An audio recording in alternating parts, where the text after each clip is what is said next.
Summary of the previous chapter. The Persians, who declared their independence by destroying the Median Empire in 550 BC, expanded their borders in a short time and became a great empire. Their territory expanded to the shores of the Caspian Sea and India. Later, they advanced to Anatolia, destroyed the Lydian kingdom and captured all the lands until the Aegean coast and Thrace in the west. They then conquered the Babylonian Empire and later Egypt, advancing as far as Carthage in North Africa. The Persians, who wanted to expand their invasion into Europe, were defeated by the Athenians at the Battle of Marathon in 490 BC. The Persian Emperor Darius was enraged by this defeat and vowed revenge to conquer all of Greece. However, fate did not grant him the time to fulfill his vow of revenge. After the death of Darius, his son Xerxes, who ascended the throne, immediately set out to fulfill his father's will and invade ancient Greece. In this second Persian invasion, which began in 480 BC, the Persian land army numbered in the hundreds of thousands, and the Persian navy consisted of hundreds of ships. Herodotus tells us that the Persian fleet sailed into the Aegean with 1207 warships. Although this figure may be exaggerated, it is certain that he was facing one of the largest armadas the world had ever seen. This fleet gathered ships from every corner of the Persian Empire. The swift and seasoned Phoenician sailors, the sturdy vessels of Egypt, the ships of Cyprus and Cilicia, and even warships forcibly conscripted from the Greek cities of Persian-ruled Ionia. Every nation and every port in the empire had to provide ships for this expedition, so hundreds of ships answered Xerxes' call and set sail for the Aegean Sea.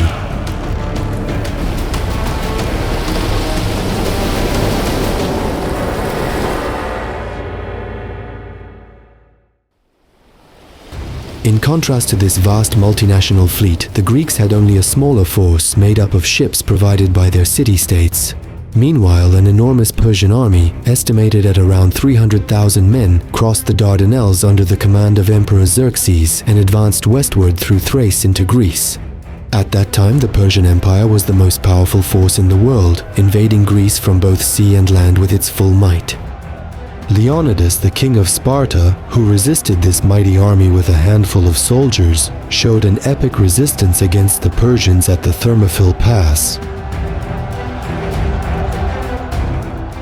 On the other hand, the Greek navy under the command of Athenian general Themistocles also had a serious clash with the Persian navy for the first time at the naval battle of Artemisium, but this struggle was not concluded. In the fall of 480 before Christ, the Thermopylae Pass fell and King Leonidas and his men were killed by the Persians. After crossing the Thermopylae Pass, the huge Persian army under Emperor Xerxes marched straight towards Athens. When most of the Athenians heard that the Thermopylae Pass had fallen, they boarded their ships and fled to the island of Salamis. The few soldiers left to defend the city could not resist the Persian army's siege. Xerxes captured Athens without facing significant resistance. The temples were burned, the streets left in ruins, and the once vibrant city was reduced to ashes. Standing amidst the destruction, Xerxes celebrated his conquest, believing he had avenged the Persian defeat at Marathon and fulfilled his father Darius's long-held vow of revenge. When they learned that the Persians had captured the city of Athens, the Greek city-states fell into great fear and despair. But this was not the end of everything. The war was not over yet. Fleeing to the island of Salamis, the Athenians joined forces with neighboring city-states and prepared for a great naval battle to avenge their burned city. This battle against the massive Persian navy would be the last stand for the Greeks and would determine the outcome of the war.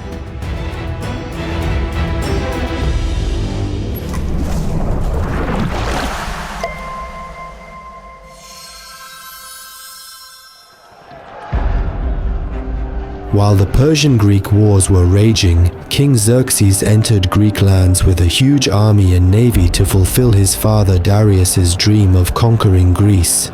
In this second Persian invasion, which began in 480 BC, the Persian land army numbered in the hundreds of thousands, and the navy consisted of hundreds of ships. The rapid southward advance of the Persian army posed a critical threat to Athens. Therefore, the people of Athens were forced to retreat by boats and ships to the island of Salamis and its surroundings. Thus, when the Persians reached the city, they found an almost empty Athens. The Greeks now had very little territory left to defend. At the Corinthian Isthmus at the entrance to the Peloponnese, a line of land defense against the Persians was established, while the Greek fleet was anchored near Salamis. The Persians would not stop after Athens and would attack again with all their might. Against this, heated discussions were taking place among the allied commanders gathered on the island of Salamis. Athens had not yet surrendered, and its navy still stood as the last hope against the Persian advance. But there was disagreement among the Greek commanders over where and how to mount their defense. The Peloponnesian leaders proposed withdrawing the fleet to the Isthmus of Corinth. They argued that it would be safer to anchor near the Peloponnesian coast and confront the Persian fleet there, where they could also support the land fortifications if necessary. The Corinthian admiral Adimantus claimed that this way they could trap the Persians between land and sea. Themistocles, on the other hand, put forward a bold alternative: to remain in the Strait of Salamis and face the Persian navy head-on in those narrow waters. He believed that on the open sea the Greeks had little chance against the larger Persian fleet, but in the narrow straits of Salamis, where space was limited, the Persians would be squeezed together, allowing the disciplined Greek ships to turn the situation to their advantage. Themistocles, based on his experience at the naval battle of Artemisium, insisted that it was in our favor to fight in a narrow field. The Peloponnesian commanders, on the other hand, argued that Athens was already occupied and that a continued naval battle would lead to unnecessary casualties. As the debate escalated, Eurybiades angrily raised his staff to silence Themistocles. Calmly but firmly, Themistocles spoke his famous words: "Hit me, but listen to me first." This outburst stunned the assembly. Then Themistocles reminded them how large and vital Athens' fleet was. But the Corinthian Adimantus sneered and said, "Let not a man without a city advise those who still have cities to defend." At this, Themistocles rose and shouted, "Fool! Yes, we left our homes and walls. We abandoned soulless stones so we would not be slaves to them. But we still have a city of 200 ships, and right now it is waiting here to save you." Then he warned them, "If you flee and betray us again, all of Hellas will soon know that the Athenians have won for themselves a free city and a homeland." With these words, Themistocles was clearly saying to the Greek alliance, without Athens' navy, Greece would be defenseless. Themistocles warned that if the allies abandoned the fight, the Athenians would take their ships and sail elsewhere, leaving the Peloponnesians to face the Persian invasion alone. This warning had a profound effect on the war council. Everyone knew that without the Athenian fleet there was little hope of stopping the Persians. After much debate, the council finally agreed to follow Themistocles' bold plan. The allied fleet would stay at Salamis and prepare to face the Persian navy there. In this final battle, the Greeks placed their hopes on special warships called Triremes. These vessels were about 37 meters long with 3 rows of oars, swift and deadly in combat. Each trireme was manned by 170 rowers and had a bronze ram at the bow, designed to smash into enemy ships and break their hulls. On deck, several dozen soldiers fought at close range with spears and swords, making these ships lethal not only in ramming but also in boarding combat. Themistocles was among the first to recognize the potential of these warships. At his insistence, Athens invested heavily in building a powerful fleet of triremes. During this period, rich silver deposits were discovered in the Laurion mines, providing great wealth for the Athenian treasury. Themistocles persuaded the assembly to allocate much of this wealth toward naval construction. Within a few years, the Athenian navy nearly doubled in size. Now, these ships were joined by the fleets of Sparta, Corinth, Aegina, and other allies, forming a combined force of around 370 warships. The largest contribution came from Athens itself, which provided 180 ships. Sparta contributed only 16 ships, yet despite this small contribution, they still held the official command. Eurybiades of Sparta was the nominal commander, but the true leadership rested with Themistocles of Athens. With his sharp mind and naval experience, the Persian fleet, on the other hand, was gathered from many different peoples: Phoenicians, Egyptians, Cypriots, Ionian Greeks, and more. Although they had suffered losses at Artemisium and from storms in the Aegean, they still maintained a clear numerical superiority with nearly 800 ships, at least twice the size of the Greek fleet. Throughout September 480 BC, the Greeks continued to wait at Salamis. Xerxes was convinced that victory was imminent with the fall of Athens. He wanted his navy to break the Greek resistance once and for all. However, there were differences of opinion among the Persian naval commanders stationed in the harbor of Phalerum. Xerxes convened a war council here with his advisors. While some voices in the council called for the immediate destruction of the Greek fleet, Artemisia, the queen of Caria, urged caution. Queen Artemisia was the only female commander on Xerxes' side, leading the Carian ships in his navy. In the presence of the emperor, she spoke. "This is my advice. Protect your ships and avoid risking a naval battle, for they surpass you in seafaring, just as a man surpasses a woman. What compels you to risk a sea battle? Wasn't the purpose of this campaign to conquer Athens? That has already been accomplished. Now no one dares to stand against us, and those who once did have paid the price. Fighting them in these narrow straits would be an unnecessary risk. I fear that a defeat at sea could lead to defeat on land as well. I say, do not rush. The Greeks are already desperate and falling apart. Wait, and you will see them surrender on their own." Artemisia's words implied that the Greek alliance was holding together by a fragile balance, and if they simply waited, that unity might collapse on its own. In her view, a Persian victory was possible without even having to fight, but no one in Xerxes' circle shared this opinion. Mardonius, Xerxes' chief advisor, advocated for a more aggressive strategy. He argued that whether they won or lost at sea, the decisive blow would be delivered by their powerful land army. Still, the fleet could not stand by without action. It too had a duty in this war. These arguments, combined with Xerxes' own confidence and the agreement of most of his commanders, finally convinced him. Strengthened by his past victories and eager to finish the campaign, Xerxes made his choice. First, he would destroy the Greek fleet.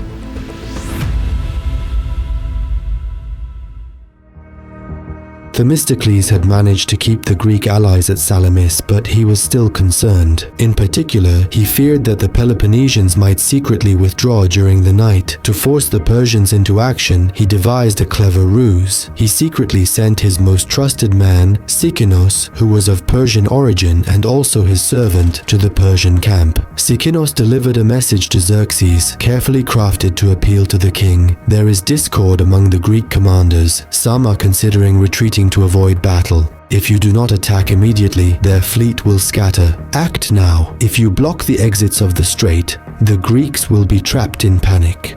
Xerxes' ego was stroked by this message. His decision was made easier by the thought that the enemy was about to unravel and that he had news from inside. He immediately gave the order. His goal was to take not only Athens but all of Greece. If he could pin them down at Salamis, there would be no other Greek fleet left to fight.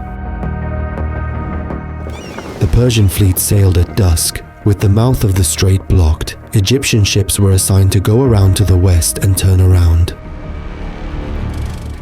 Xerxes was so sure of his victory that he planned to watch the battle the next day as a spectacle. He had a high throne built for him at the foot of the Aigaleo mountain. He was to sit on this throne, watch the battle from a bird's eye view, and write down the names of the heroic commanders.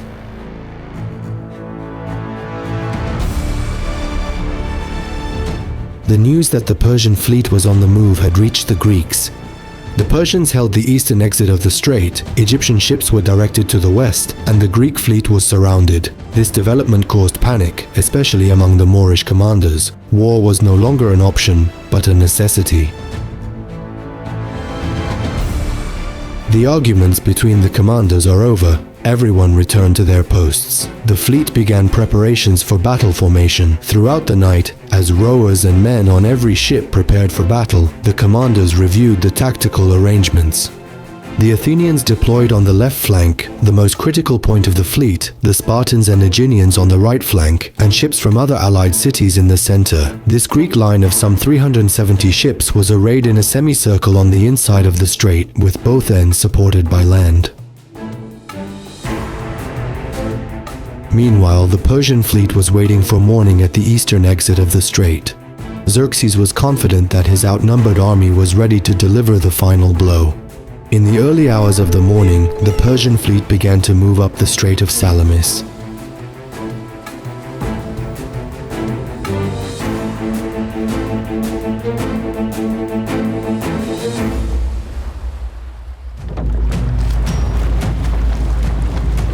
Hundreds of ships approached slowly, their oars beating the water. Xerxes' aim was to completely encircle and destroy the Greeks inside the strait. A squadron of ships would hold the western mouth, while the main force would enter the strait from the east and trap the Greek fleet. Meanwhile, the Greek line had reinforced its most critical points to take advantage of its narrow defensive advantage. Athenian, Spartan, and other city-state ships were waiting in tight formation. Although they were fewer than the enemy, at least the narrowness of the strait was a factor in their favor. But the Persian numerical advantage was decisive, and Xerxes was determined to exploit it. Suddenly, the Greek line, which had been on standby, began to move. Some ships began to head north. This caused confusion in the lines, especially among the Athenians, who wondered if they were retreating. But this was a tactical maneuver. It was intended to control the northern exit of the line or to mislead the Persians. The Persian commanders interpreted this move as a sign that the Greek ranks were beginning to unravel and quickly moved the lead ships forward.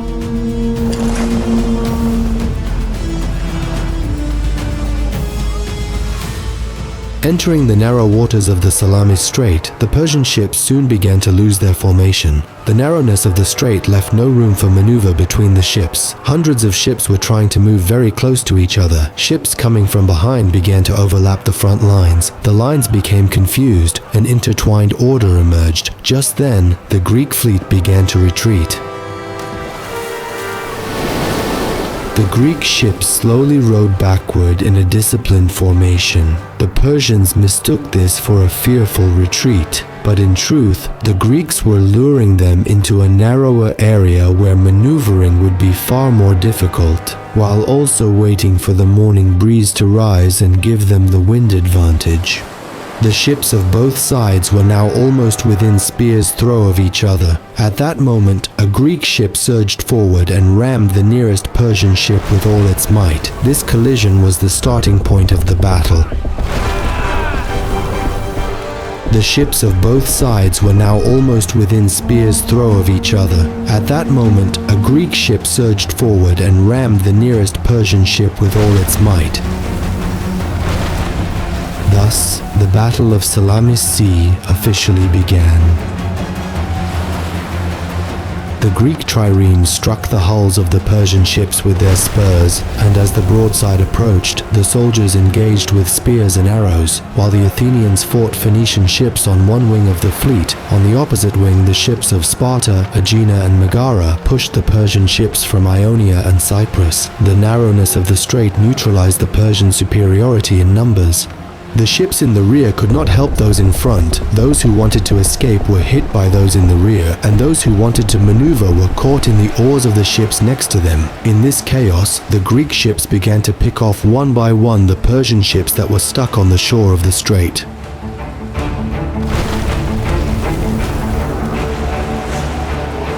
In the middle of the war, the Persian navy suffered a serious loss of command. Aristobulus, brother of the Persian Emperor Xerxes and one of the leading admirals of the fleet, came under intense pressure from Spartan and Athenian ships. According to Plutarch, he tried to climb aboard a Greek trireme while his ship was sinking. Just then, however, Athenian soldiers speared him in the chest and threw him overboard. Aristobulus was a great strategic and moral loss for the Persian navy.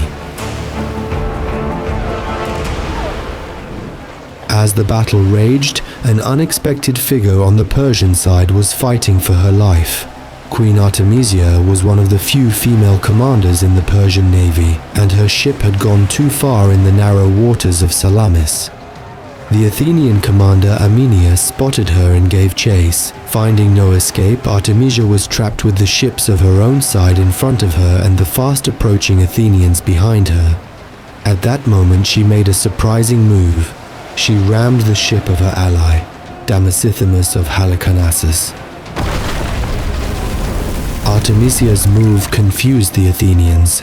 Amenias, who was chasing her, paused when he saw one Persian ship attacking another. He thought Artemisia had switched sides and gave up the chase. Artemisia was thus saved, but none of the crew on the ship he sank survived. Damasithemus, the captain of the ship, was among those who drowned.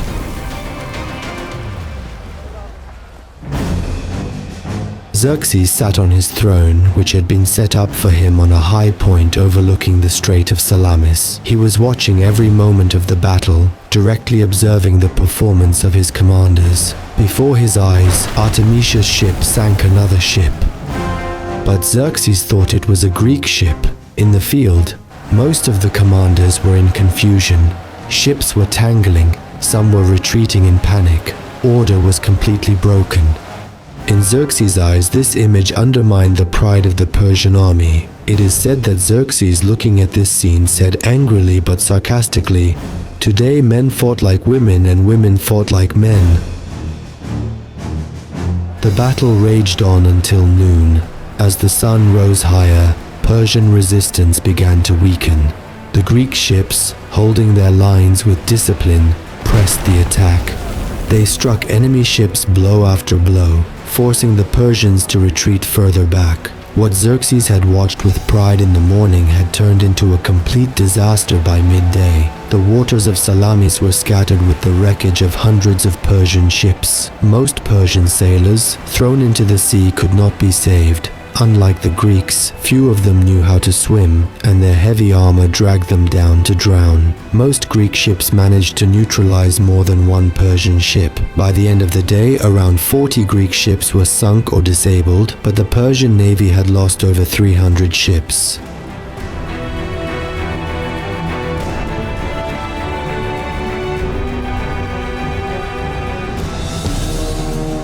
In the final phase of the battle, Xerxes could no longer bear the heavy defeat that was unfolding before his eyes, and ordered the surviving ships to retreat. The Persian fleet began to flee in the direction from which they had come, towards the harbor of Phaleron.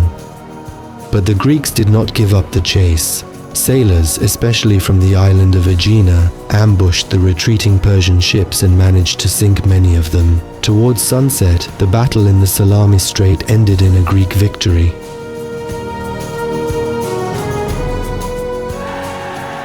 For Xerxes, the sight was devastating. The mighty fleet he had proudly watched in the morning was now reduced to wreckage by sunset, with only a few dozen ships remaining. At Salamis, the myth of Persian invincibility had been shattered beyond repair. The waters of the Bosphorus were littered with wrecks, corpses, and the still burning remains of ships.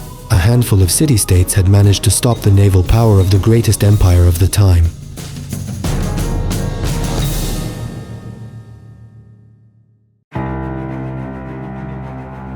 For Xerxes, the sight was devastating. The mighty fleet he had proudly watched in the morning was now reduced to wreckage by sunset, with only a few dozen ships remaining. At Salamis, the myth of Persian invincibility had been shattered beyond repair.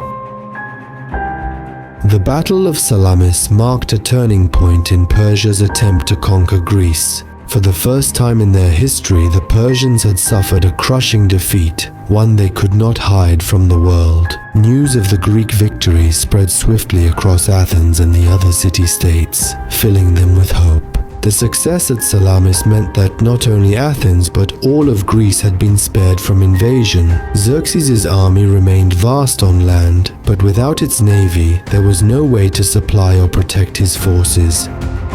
If the Greek fleet sailed into the Aegean and destroyed the pontoon bridges at the Dardanelles, his army could be trapped in Europe. Faced with this grim prospect, Xerxes decided to withdraw from Greece, taking most of his army with him.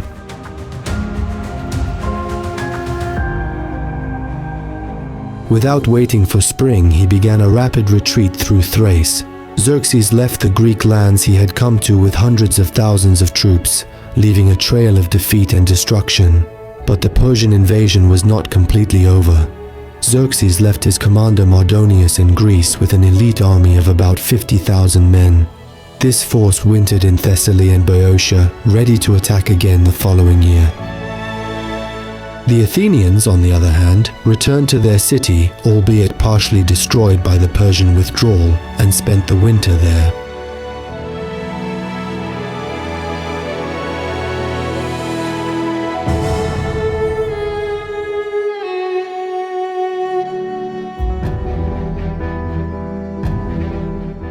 In the spring of 479 BC, Mardonius made one last attempt. In an attempt to split the Greek alliance, he made some peace offers to the Athenians. He tried to persuade Athens to remain neutral with tempting offers such as "let's settle without Sparta and we will give you property." However, the Athenians rejected these offers. In late winter, Mardonius marched on Athens again. The city was once again set on fire. This attack brought the Greek cities together for the last time. The Athenians and their allies organized an army led by the Spartan Pausanias and marched on Plataea. The two sides met on the plain of Plataea. At the Battle of Plataea, which took place in the summer of 479 BC, the Persian army suffered a heavy defeat. Mardonius was also killed in this battle. On the same day, on the other side of the Sea of Islands, off the island of Samos, the Greek fleet destroyed the last remaining Persian fleet and the Persian garrison in Anatolia at the Battle of Mycale. Thus, the Persian Empire's attempt to invade Greece ended with a decisive defeat. The Persians would never again attempt an invasion on this scale. Xerxes returned to Persia burdened by defeat at the hands of an enemy he once saw as far weaker. The empire was still vast and strong, but Salamis had shattered the illusion of its invincibility. From then on, Persia remained a superpower, yet one with checked ambitions.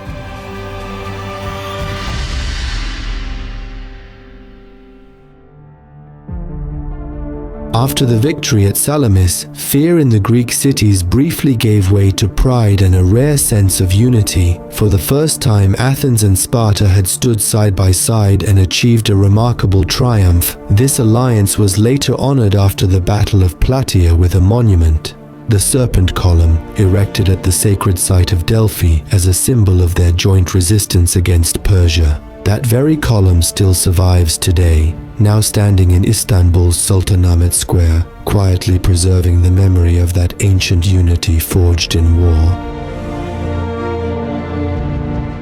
But the freedom earned at Salamis did not lead to lasting peace. Once the Persian threat had faded into the background, the old rivalries between the Greek city-states returned to the surface. The two dominant powers, Athens and Sparta, began to drift apart, each guided by different ambitions and values. Athens sought to expand its reach through a growing naval empire, while Sparta remained firmly committed to its traditional land-based military strength. Sooner or later, conflict was inevitable. Less than 50 years after Salamis, the Peloponnesian War erupted and tore the Greek world apart.